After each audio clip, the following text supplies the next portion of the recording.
Hello hi friends, అందరికీ నమస్కారం. మంచి రుచికరమైన హోమ్మేడ్ గోధుమ పిండితో పాస్తా ఎలా తయారు చేసుకోవాలో చూద్దాం. ఇది బయట ఉన్న వాటికన్నా కూడా చాలా టేస్టీగా ఉంటుంది ఈ పాస్తా అనేది.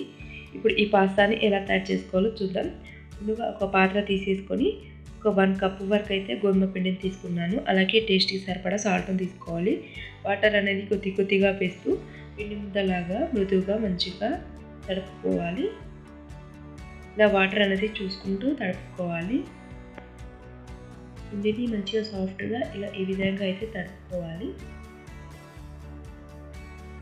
ఇలా మొత్తం తడుపుకున్న తర్వాత పక్కన పెట్టేసేయాలి. ఇప్పుడు ఒక క్యాప్ పెట్టేసి పక్కన పెట్టేసుకోవాలి.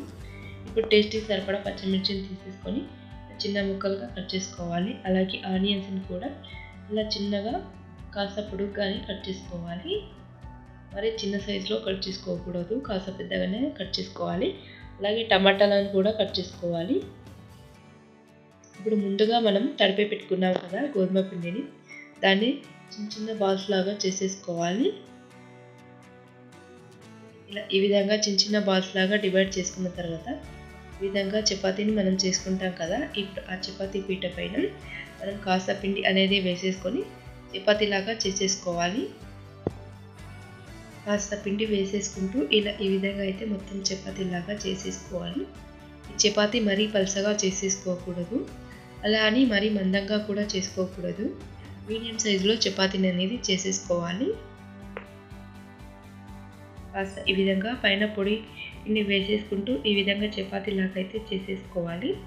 టేస్ట్ అయితే చాలా బాగుంటుంది. మనం బయట దొరికే మసాలా కన్నా కూడా హెల్తీగా టేస్టీగా ఇంట్లోనే చేసేసుకోవచ్చు. టేస్ట్ అయితే చాలా బాగుంటుంది ఫ్రెండ్స్, ఒక్కసారి ట్రై చేయండి. ఇలా ఈ విధంగా అయితే మొత్తం చపాతీలాగా చేసేసుకోవాలి. ఈ పాస్తా ఒక్కసారి టేస్ట్ చేస్తే మాత్రం మళ్ళీ తినాలనిపిస్తుంది. టేస్ట్ అయితే చాలా బాగుంటుంది. ఇలా ఈ విధంగా అయితే మొత్తం చపాతీని చేసేసుకోవాలి. ఇప్పుడు ఒక క్యాప్ తీసేసుకొని ఇలా చిన్నగా ఈ వీడియోలో చూపించిన విధంగా అయితే పిండిని చేసేసుకోవాలి. ఇలా చిన్నగా ఒక క్యాప్ తీసేసుకొని ఈ విధంగా అనుకుంటూ చిన్నగా రౌండ్గా చేసేసుకోవాలి. మనకు నచ్చిన సైజులో అయితే చేసేసుకోవచ్చు.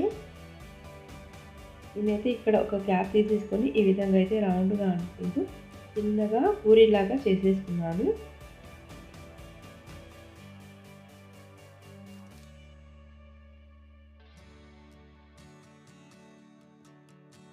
ఇలా మొత్తం పిండిని చపాతీని ఇలా ఈ విధంగా అయితే చేసేసుకోవాలి చిన్నగా.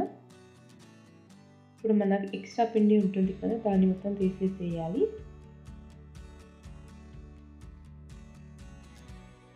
టేస్ట్ అయితే చాలా బాగుంటుంది ఫ్రెండ్స్. ఇలా ఈ విధంగా ఎక్స్ట్రా పిండిని మొత్తం తీసేసేయాలి. ఇప్పుడు వీటిని మనకు నచ్చిన సైజులో అలాగే మనకు నచ్చిన ఆకారంలో అయితే వీటిని పాస్తా లాగా చేసేసుకోవాలి. నేను ఇక్కడైతే ఈ విధంగా అయితే చేయబోతున్నాను.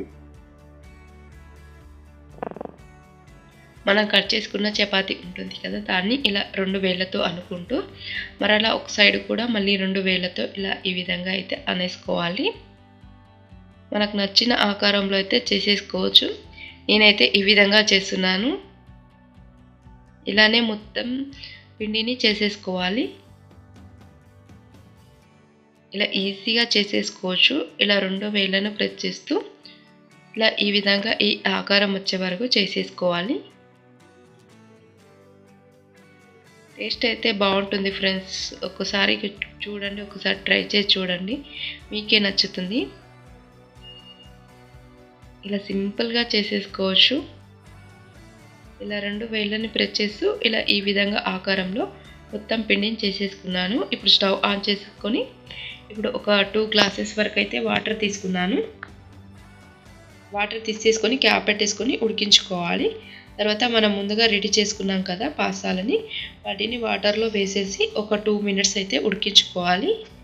మరి ఎక్కువసేపు ఉడికించుకోకూడదు, కాస్త అలా కొద్దిగా వేడి అయ్యే వరకు అయితే ఉడికించుకోవాలి.